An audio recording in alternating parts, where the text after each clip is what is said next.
नमस्कार साथियों और एनाटॉमी के लेक्चर नंबर 6 में आपका स्वागत है। और हम एपिडर्मिस के मॉडिफिकेशन पढ़ रहे थे, उसके क्या-क्या मॉडिफिकेशन होते हैं और तो उसके टाइप्स को हमने समझ लिया। अब सेकंड नंबर पर हम बात करते हैं साथियों स्टोमेटल एपर्चर की, कि स्टोमेटा क्या होते हैं। तो साथियों स्टोमेटा की हम बात करें तो ये मेनली साथियों 2 तरह की सेल से मिलकर बने होते हैं। और जो स्टोमेटा का जो फंक्शन है, एक बार इसके बारे में हम ओवरव्यू बात कर लेते हैं। साथियों इसका जो मेन फंक्शन है वो है गैस एक्सचेंज। जिस तरीके से हमारे पास जो नॉइज़ होती है, जो नोज़ होती है, नाक होती है, उसकी जैसे हम O2 को इनहेल करते हैं और CO2 को आउट करते हैं, ठीक वैसे ही प्लांट्स के अंदर O2 को वो आउट करते हैं, रिलीज़ करते हैं और CO2 को गेन करते हैं। तो ये प्रोसेस चलती है, रेस्पिरेशन होता है, रेस्पिरेशन जिसे कहते हैं। तो उस प्रक्रिया के लिए गैस एक्सचेंज ज़रूरी होता है। तो जो गैस एक्सचेंज होता है वो स्टोमेटा के थ्रू होता है, जिसे स्टोमेटा अपर्चर कहते हैं। ठीक है साथियों। और ये साथियों मेनली 2 तरह की सेल से मिलकर बना होता है। जैसे सर गार्ड सेल और दूसरी होगी सब्सिडरी सेल्स। इनको हम आगे इन डिटेल में अच्छे से देखेंगे। तो साथियों जो गार्ड सेल्स होती हैं, एक बार हम इसका डायग्राम भी बना लेते हैं। एक जस्ट सुपरफिशियल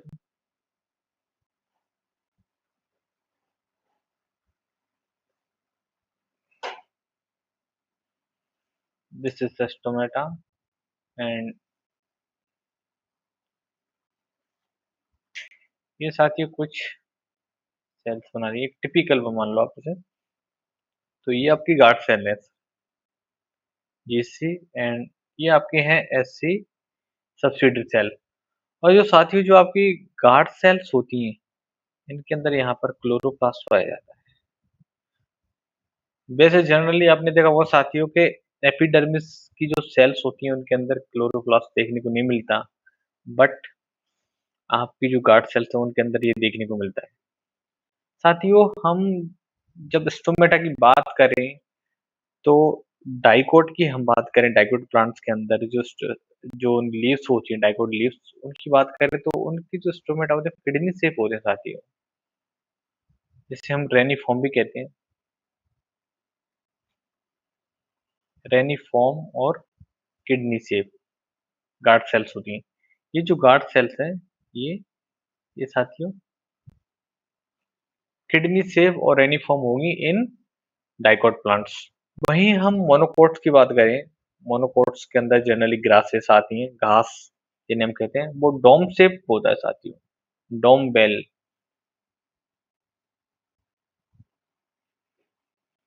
डोम बेल शेप गार्ड सेल्स होती हैं। ये जो गार्ड सेल्स हैं ये डोम शेप दिखती हैं कुछ इस तरीके से। अगर मैं आपको बनाने का प्रयास करूं,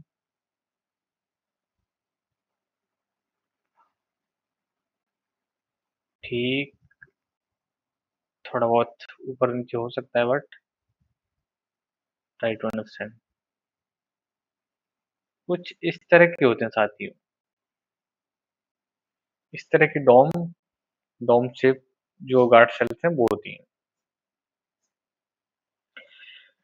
वही साथियों कुछ ओरिजिन की बेसिस पे हम बात करें कि इनकी ओरिजिन की बेसिस पे,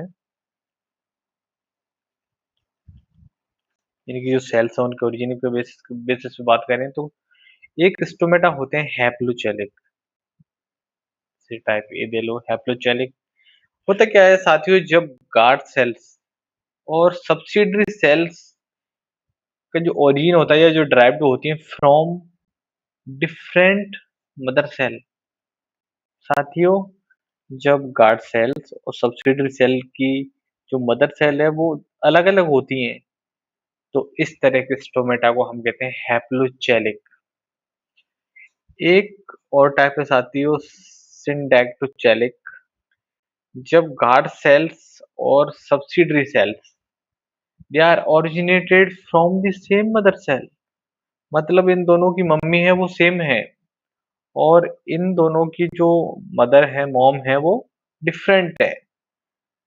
तो एक है हैप्लोजेनिक और एक है सिंडैक्टोजेनिक। सिन से साथियों आपको मीनिंग कुछ ऐसा समझने में आ रहा होगा, सिन का मतलब फ्यूज। जस्ट समझने के लिए कि आप कुछ ऐसे समझो फ्यूज, और कुछ चीज फ्यूज हुई मतलब एक जैसी दिख रही है, चिपकी हुई, ऐसा कुछ आइडिया आप लगा सकते हो। इसके बाद साथियों हम बात करें स्टोमेटा की, डिस्ट्रीब्यूशन के बेसिस पे स्टोमेटा कितने प्रकार के होते हैं। Based on distribution type of stomata, distribution pattern की बेसिस पे कि कहाँ पाए जाते हैं, अपर अपर एपिडर्मिस पे या लोअर एपिडर्मिस पे, या फिर दोनों पर इक्वल हैं, अनइक्वल हैं या एब्सेंट हैं, तो उसके बेसिस पे हम साथियों देखने वाले हैं।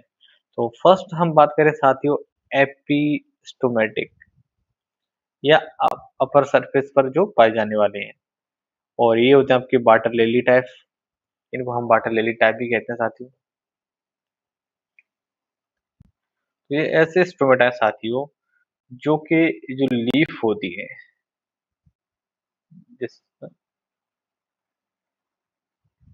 तो इस लीफ की ऊपर की सरफेस है साथियों, यहाँ पर स्टोमेटा पाए जाएंगे, इसीलिए इनको एपी कहा गया है, एपी। और stomata means stomata, stomatic means stomata. तो आई होप समझ गए होंगे।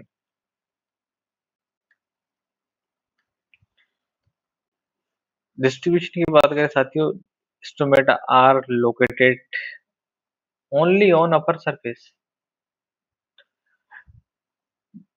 This is the characteristics feature of the floating plants in hydrophytes, इन्हें हम एक्वाटिक प्लांट्स भी कहते हैं।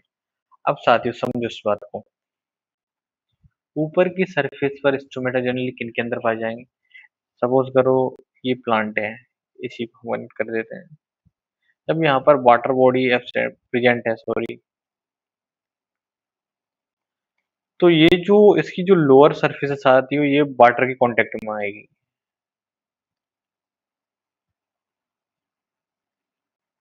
जब वाटर के कांटेक्ट में आएगी तो अगर सपोज करो यहाँ पर स्टोमेटा होंगे, तो वो भी वाटर के कांटेक्ट में आएंगे। अगर वो वाटर के कांटेक्ट में आएंगे तो जो वाटर का मूवमेंट है वो अंदर हो सकता है, बाहर हो सकता है, तो वो एक प्रॉब्लमेटिक हो सकता है। तो इस वजह से इस तरह की जो प्लांट हैं हाइड्रोफाइट्स या फिर एक्वाटिक प्लांट जिन्हें हम कहते हैं, उनके अंदर इस तरह की कंडीशन साथियों देखने को मिलेगी, एपिस्टोमेटिक टाइप। और इन्हें हम लिली टाइप भी कहते हैं, water lily type. Second number पर हम बात करते हैं साथियों, ये है आपके हाइपोस्टोमेटिक टाइप। हाइपोमी से नीचे या फिर लोअर सरफेस, और इनका और दूसरा नाम है एप्पल एंड मलबेरी टाइप। इसको भी साथियों आप याद रखना। The stomata are located on only on the lower surface, lower epidermis या लोअर सरफेस। जो लीफ है साथियों, इसकी जो लोअर सरफेस है या लोअर एपिडर्मिस है, वहां पर ये स्टोमेटा जनरली देखने को मिलेंगे। तो इस तरह के जो साथी स्टोमेटा जनरली जो डाइकोट प्लांट होते हैं उनके अंदर देखने को मिलता है। This is the most common arrangement for the dicot leaves. और इस तरह के स्टोमेटा को हम डॉर्सिवेंट्रल स्टोमेटा भी कहते हैं। फिर इसके बाद हम थर्ड नंबर पर बात करें साथियों, वह आपके एम्फिस्टोमेटिक टाइप या आइसोस्टोमेटिक टाइप। जब स्टोमेटा दोनों सरफेस पे हो और वो भी इक्वल हो, तो उसे हम एम्फी या आइसोस्टोमेटिक टाइप कहते हैं। और इसका नाम है साथी ओट टाइप, और ये एक मोनोकॉट है। तो जनरली इस तरह के स्टोमेटा आपको मोनोकॉट्स के अंदर देखने को मिलेंगे। The stomata are distributed equal near the equal, this is the point. On the upper and lower epidermis. साथियों ये बहुत बड़ी बात है। जब स्टोमेटा लोअर और अपर एपिडर्मिस पर इक्वली ऑलमोस्ट इक्वली डिस्ट्रीब्यूटेड होता है तो इस तरह के स्टोमेटा को हम एम्पिस्टोमेटिक या आइसोस्टोमेटिक स्टोमेटा कहते हैं। और ये मेनली फीचर है साथियों मोनोकॉट। ये आइसो बाइलेटरल टाइप के स्टोमेटा है। इसके पीछे रीजन क्या है वो मैं साथियों आपको समझा देता हूँ। साथियों आपने देखा होगा जो मोनोकॉट्स की लीव्स हैं, दिस इज द मोनोकॉट, और ये बहुत ही इनका कमजोर स्टेम होता है, होलो होता है। ये नोड है, नोड से जब लीव्स इनकी निकलती है साथियों तो कभी क्या है कि इस तरीके से होती है। कहने का मतलब है इसकी जो अपर और जो लोअर सरफेस है वो ऐसे खड़ी लटकी रहती है। खड़ी बोले तो साथियों मतलब दोनों साइड इक्वली एक्सपोज होती है एनवायरनमेंट के अंदर। तो होता क्या है कि जो सनलाइट है या गैस एक्सचेंज होता है वो दोनों सरफेस से इक्वली होता है। इस वजह से ये भी इनके अंदर एक तरह का एडप्टेशन है। इसके बाद बात करें साथियों एस्टोमेटिक टाइप, और इसे हम फोटोमेजिटॉन टाइप भी कहते हैं।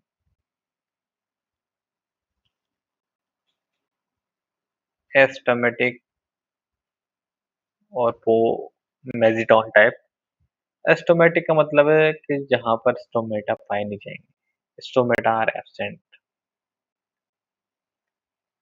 साथियों स्टोमेटा एब्सेंट है, और स्टोमेटा एब्सेंट क्यों है उसके पीछे का कारण है लीव्स का सबमर्ज होना, प्लांट्स का सबमर्ज होना। सबमर्ज हाइड्रोफाइट्स, सबमर्ज का होता है जलोद्भिद या जलमग्न। जलमग्न हाइड्रोफाइट्स, जो जलमग्न जो पादप हैं जो वाटर बॉडी के अंदर कंप्लीटली डिप रहते हैं, तो इस तरह के प्लांट हैं उनके अंदर जो लीव्स है वो जनरली वाटर के अंदर पाए जाते हैं।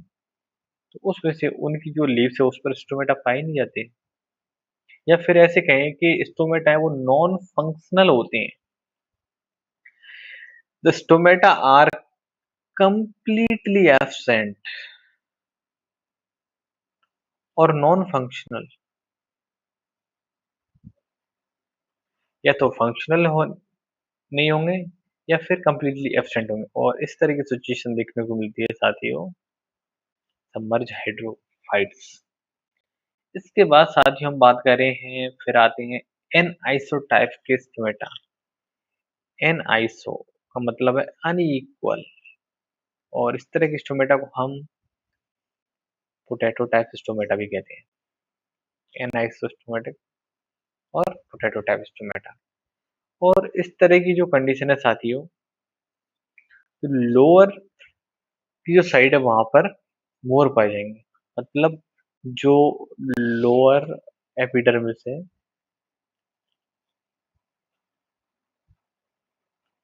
वहां पर जो स्टोमेटा है, लोअर एपिडर्मिस पर जो स्टोमेटा है वो हाई होंगे, मोर स्टोमेटा इन लोअर एपिडर्मिस। इसके बाद साथियों हम दूसरे और बात करें तो कुछ और स्पेशल रेफरेंस में बात कर लेते हैं। आपने बहुत बार सुना होगा साथियों sunken stomata. What is sunken stomata? ऐसे स्टोमेटा जो धसे हुए पाए जाते हैं। आपने साथियों एपिडर्मिस देखी होगी, बहुत से, चाहे स्टेम एपिडर्मिस हो चाहे लीफ एपिडर्मिस हो। अगर हम लीफ की बात करें तो इनके अंदर जो स्टोमेटा है वो धसे हुए पाए जाते हैं, और इस कैविटी में यहाँ पर स्टोमेटा होते हैं। उसके पीछे का रीजन है जो वाटर एवेपोरेशन है या वाटर जो ट्रांसपिरेशन, वाटर ट्रांसपिरेशन, ट्रांसपायरेशन, उसको मिनिमाइज करना, वाटर लॉस को कम करना, वाटर लॉस को कम करना और वाटर सेव करना। तो इस तरह की कंडीशन पाई जाती है जेरिक, जो मरुद विल प्लांट है टू प्रिवेंट ट्रांसफरेशन, मरुद विद, मरुद विद पादप।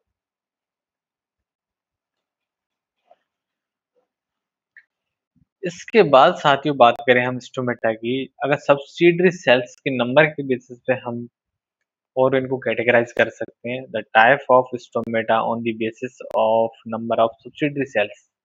ये जो सब्सिडरी सेल्स है साथियों, इनके बेसिस पे स्टोमेटा को मेनली हम 4 भागों में बांटते हैं।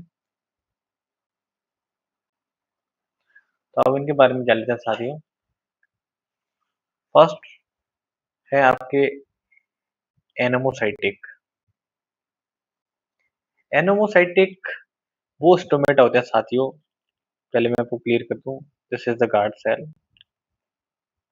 And this is the subsidiary cells, और ये सब के अंदर इसी तरह से this one, this one, this one, this one, this one and this one. ठीक है। एनोमोसाइटिक जो स्टोमेटा है उनकी जो सब्सिडरी सेल्स हैं, इनका नंबर मोर होता है, मतलब मैनी नंबर होता है, many number, number of subsidiary cells are many. Many का मतलब ये नहीं कि इनफाइनाइट हो, बट ये है कि इनका मोर देन 3 होता है, आप ऐसे कह सकते हो इन सिंपल वर्ड में बोले तो। और एनाइसोसाइटिक स्टोमेटा साथियों, अगर इनकी हम बात करें तो इनके जो सब्सिडरी सेल्स है, इनका नंबर 3 होता है, 3 सब्सिडरी सेल्स। और उनमें से जो एक सब्सिडरी सेल है, ये जो आपको दिख रही है, this is a small subsidiary cell, small subsidiary cell. तो इस तरह की स्टोमेटा पाए जाते हैं, उसे एनाइसोसाइटिक स्टोमेटा कहते हैं। तीसरे होते हैं साथियों paracytic, this is the paracytic. Para for parallel, जब गार्ड सेल और subsidiary cell SC and GC both are parallel, इसको हिंदी में बोले तो समानांतर, समानांतर, एक दूसरे के समानांतर होती है, तो उसे हम पैरासाइटिक स्टोमेटा कहते हैं। फोर्थ नंबर पे साथियों डायसाइटिक, डायसाइटिक टाइप स्टोमेटा, जब गार्ड सेल और सब्सिडरी सेल्स एक दूसरे के परपेंडिकुलर हो या 90 डिग्री पर हो, तो उस तरह के स्टोमेटा को हम साथियों डायसाइटिक है। ये आपको दिख रहा है और इसके जस्ट 90 डिग्री पर ये आपको सब्सिडरी सेल्स देखने को मिल रही है। अब इनको इन डिटेल में और समझ लेते हैं। एनोमोसाइटिक जो स्टोमेटा साथियों, इसकी हम बात करें, एनोमोसाइटिक को हम और रेननकुलस टाइप स्टोमेटा भी कहते हैं। The guard cells are surrounded by many number of subsidiary cells and that are indistinguishable from other epidermis cell in shape and size. आपको इसमें मैंने याद रखना है, मैंने साथ ही आपको बताया कि जो नंबर ऑफ सब्सिडियरी सेल्स है वो मैनी होता है, तो बस इतना सा इसमें याद रखने वाली बात है। और ये वेरिएबल होता है, the number of subsidiary cells variable but they look like regular skin cells. ठीक है, ये ज्यादा इंपॉर्टेंट नहीं है, बात यही है, और ये रेनन प्लस फैमिली के अंदर पाए जाते हैं, जिसमें ये बात इंपॉर्टेंट है जो याद रखने लायक है। And this one and number of stomata, number of subsidy cells, sorry, ये ये इसमें 2 पॉइंट है। इसके बाद हम बात करें साथियों एनाइसोसाइटिक।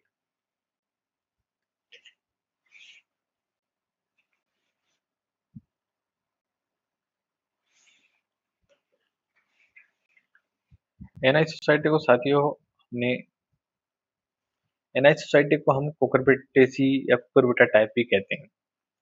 और इसमें हमने बताया था साथ ही इसमें जो सब्सिडरी सेल्स हैं, they are the there are the 3 subsidiary cells and one of 3 subsidiary cells are smaller, और उनमें से जो एक सब्सिडरी सेल्स होती है वो छोटी होती है एज कंपेयर टू अदर, और बाकी दो के रेस्पेक्ट में।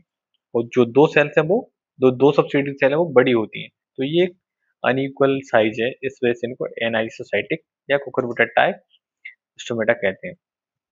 इसके बाद है साथियों पैरासाइटिक या रूबिएसी फैमिली के अंदर पाए जाते हैं, इसलिए इसको रूबिएसी टाइप कहते हैं। इसकी हम बात करें साथियों, जो गार्ड सेल्स हैं और जो सब्सिडरी सेल्स हैं दो होती हैं, और ये पैरेलल अरेंज होती हैं, पैरेलल टू गार्ड सेल्स, और इस तरह के स्टोमेटा को हम पैरासाइटिक स्टोमेटा कहते हैं। साथ ही मैंने आपको पहले भी इस डायग्राम में बताया था, पैरेलल तो आप समझते हो समानांतर, दिस इज द पैरेलल।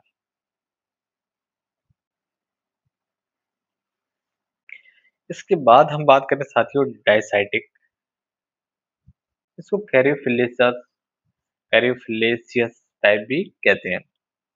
तो इसके अंदर साथियों जो गार्ड सेल्स हैं उनका नंबर 2 होता है, उसके साथ साथ जो सब्सिडरी सेल्स हैं वो भी 2 ही होती हैं, बट वो 90 डिग्री पर परपेंडिकुलर होती हैं, अनलाइक द पैरासाइटिक। पैरासाइटिक के समान ही होता है, बट बात क्या है, जो सब्सिडरी सेल्स हैं at the right angle perpendicular to the long axis of the guard cells। जो गार्ड सेल्स है उसकी बिल्कुल परपेंडिकुलर होता है राइट एंगल। तो ये साथियों एक सोचने वाली बात है, ये गार्ड सेल है तो इस तरीके से सब्सिडरी सेल्स होती है 90 डिग्री पे, इस तरह का अरेंजमेंट देखने को मिलता है।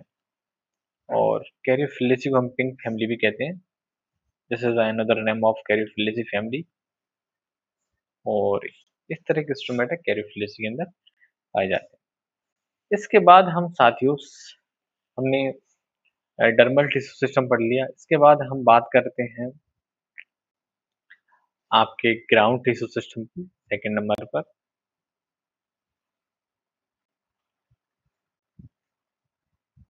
ग्राउंड टिश्यू सिस्टम,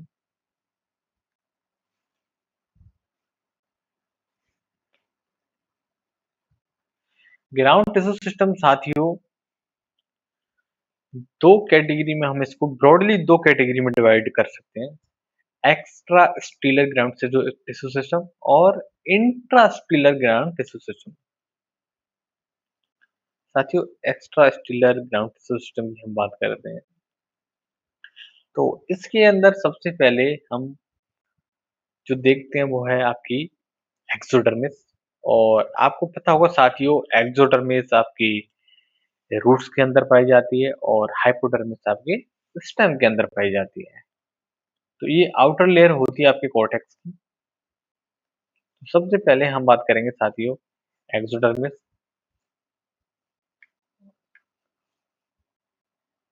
और एक्सोडर्मिस, और साथियों हम इसकी बात करें एक्सोडर्मिस की, जो एक्सोडर्मिस है मेनली ये आपके रूट्स के अंदर देखने को मिलती है, this is the present only in root. और इसकी अगर हम लोकेशन की बात करें साथियों, exodermis is outer most single layer of cortex, extra stelar ground system in old root, और ये जनरली ओल्ड रूट के अंदर पाए जाते हैं, और ये आउटर लेयर होती है कॉर्टेक्स की। और इसको हम बोले तो जस्ट एपिडर्मिस की नीचे वाली जो लेयर होती है उसे हम एक्सोडर्मिस कहते हैं। साथियों मैं आपको एक डायग्राम से समझाने का प्रयास करता हूँ, this is the root section and this is the epidermis.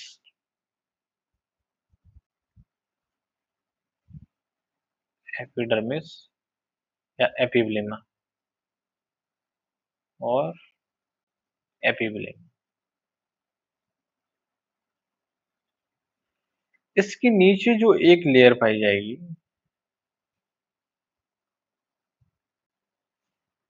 This is the एक्सोडर्मिस।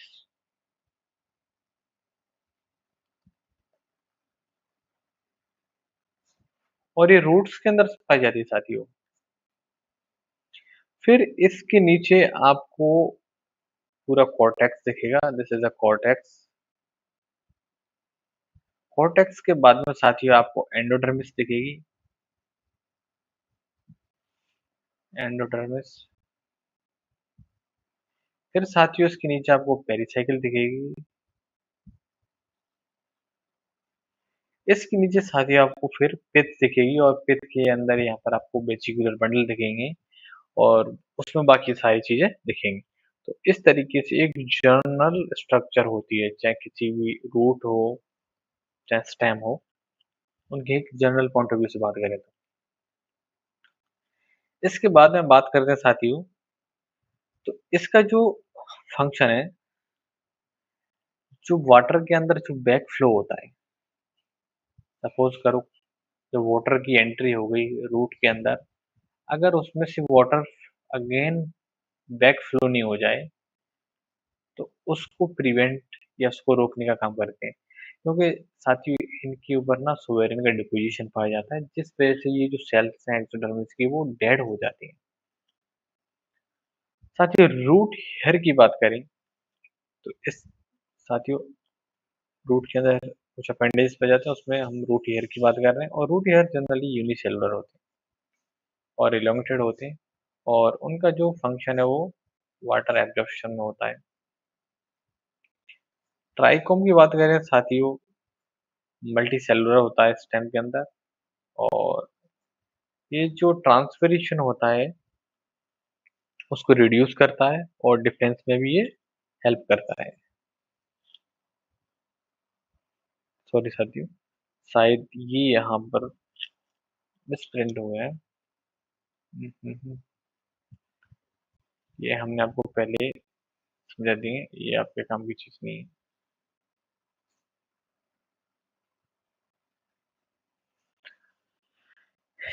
इसके बाद साथियों हम हाइपोडर्मिस की बात करते हैं।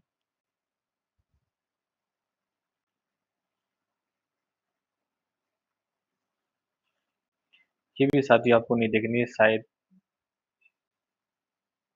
मिस टाइप हो गया है या फिर इसको अभी के लिए आपको छोड़ देना है इस पूरे को।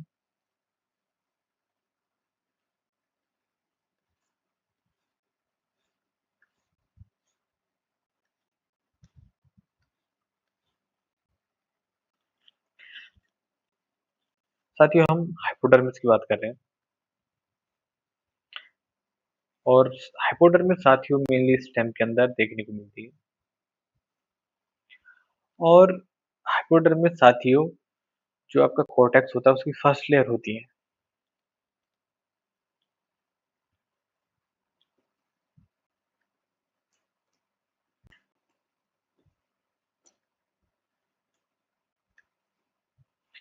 हाइपोडर्मिस की और हम साथियों बात करें तो ये पाई जाती है आपकी इन बिटवीन एपिडर्मिस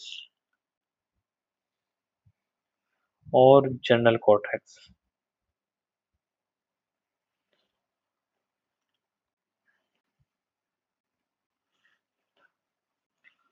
इसके बाद हम साथियों बात करें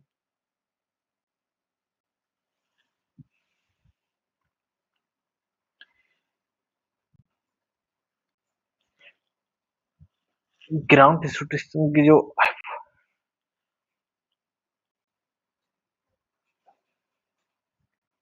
ये भी साथियों मिस टाइप हो गया है, इस पे भी आपको फोकस नहीं करना है। कुछ कुछ जगह मिस टाइप हो जाती है चीजें गलती से। हम हाइपोडर्मिस के साथ ही बात कर रहे थे। Is just below the epidermis. जो एपिडर्मिस होती है इससे बिल्कुल ये बात कहें कि हम कि एक्सोडर्मिस की जगह ही हाइपोडर्मिस पाया जाता है तो कोई बुरी बात नहीं होगी। और डाइकोटोस्टेम की बात करें साथियों, तो ये कॉलन काइमेटस होती हैं। और यूनिफॉर्म, ये हम आपको और पहले भी बता चुके हैं, यूनिफॉर्म आपके सनफ्लावर के अंदर होते हैं और कुछ पैचेस में ये पाई जाती हैं, वो आपके कुकुरबिटा और पेरिस्ट्रोम के अंदर देखने को मिलती है।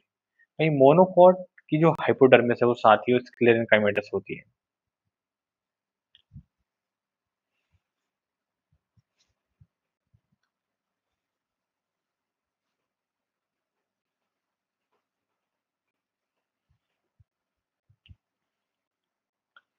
जी, मोनोकॉट की जो हाइपोडर्मिस है वो स्क्लेरन काइमेटस होती है।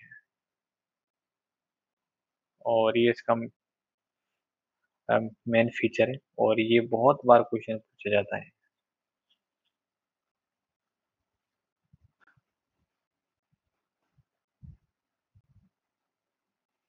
तो साथियों आज के लेक्चर को यहीं पर समाप्त करते हैं और फिर मिलते हैं हम अगले लेक्चर पर।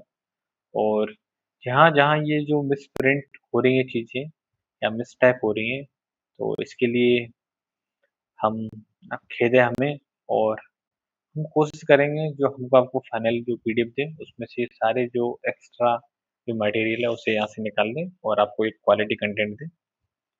और तब तक के लिए धन्यवाद। जय हिंद, जय भारत। और मिलते हैं हम नेक्स्ट लेक्चर में। तब तक के लिए थैंक यू।